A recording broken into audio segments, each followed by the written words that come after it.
and then there's this enormous clang. It was like somebody swinging a huge hammer against the hull, you know, and you know, the alarm bells rang and the lights. You're quite far below decks. Well, we were down on G deck, I think, G or H deck, one of those, and we all tumbled out of our hammocks, and I guess we'd gone through. I've forgotten what the drill had been, but you know, we put on our life jackets. Was it night or day? 2 o'clock in the morning, pitch black night, yeah. And the officers were very good. We had really good officers, and they came down very quickly and, you know, said, okay, get all the gear together and so on. And then we started to move up the stairways to get to the top. And of course you have to be on the push the gate at the right to allow the crew to work on the left, I guess. And then I think was one of my worst moments in the war, because as we'd only barely got onto the staircase and the ship started to heel over, you know, and it was creaking and groaning and there's tremendous sort of noise inside, and we thought she was going to turn turtle and we were gone, you know, we were just going to be like rats in a trap, you know, and it was, and everybody stopped breathing, I think, you know, and we just stood, all we could do, you know, and then it creaked and groaned, and it was heeling like this, and then it stopped, you know, at this angle, whatever the angle was something like it.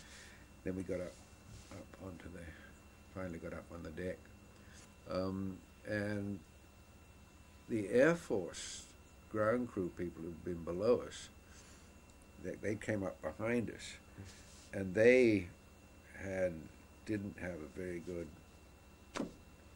discipline or something. Somebody had told them to jump into the water. And a lot of them had gone in wearing greatcoats and steel helmets with the life belts on top. There was oil there. We'd been hit in the engine room, but the tanks had been ruptured, and the fuel tank, and they were down in the water. So Hoyer Miller, who was our company commander, he came roaring along and said, we need you guys to help get these people out. So, because we all had these toggle ropes that they told us to take up with us with the life belts. So they were wonderful things. We used them the whole war. They were just a sort of length of rope you wrapped around your waist with 2 toggles on. So very quickly we put a whole bunch of these together. And Guy went down, and we were pulling these Air Force people out of the water. They were just dead weight, absolutely covered this thick black fuel oil. And that was one of the first things I remember we did. And then I didn't go in the water. I was one of the heaving parties. And the guys that did, of course, were themselves covered with this bunker oil. So we were, by that time, we were up on the upper deck, and so they were told to go into any cabin and get dry clothing, just drop their oil-soaked clothing.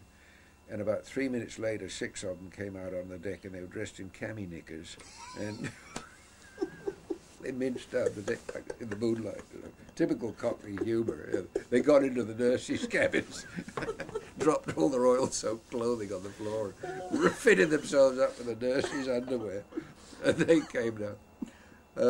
And that was, you know, the sort of, it really broke the ice then. Everybody was hooting with laughter. They thought that was great. We didn't know it, but the fire that had been raging in the engine room, which hadn't showed, hit the fuel tanks, and the bunker oil caught fire. And then all of a sudden there was fire coming up all over the place. She'd had it because there was no way to fight it because we had no power for the hoses or anything like that. And that was when, and again, you know, you don't know how these things happen, but all of a sudden another destroyer came and parked itself right alongside the ship, and people were told to jump. Then again they used the paratroops because we were used to line the guys up and say, now, you know, don't jump on the way. We'll tell you when to jump, and all you do is just hold your arms. Because what they'd done is they'd packed the forecastle of the destroyer with all the sailors' hammocks and cushions from the wardroom and all kinds of material right forward of the forward gun turret. Right. And they just kept, and as the ships were doing this, of course, quite a bit, you know, but they got fairly close, and that's when and some of you had to push them off the rail. Wow. And it went on and on and on, and then we were some of the last to go on there, and then we finally jumped on and left her, and there she was. She was just ablaze from stem to stern. Wow. Huge fire. And the destroyer was called the HMS Pathfinder, and it was absolutely packed with troops from the troop ship. And the captain sort of used his announcing thing, you know. We got clear of the ship, and he said, "I will now show how a greyhound of the seas operates," you know. And he ran her up to full speed.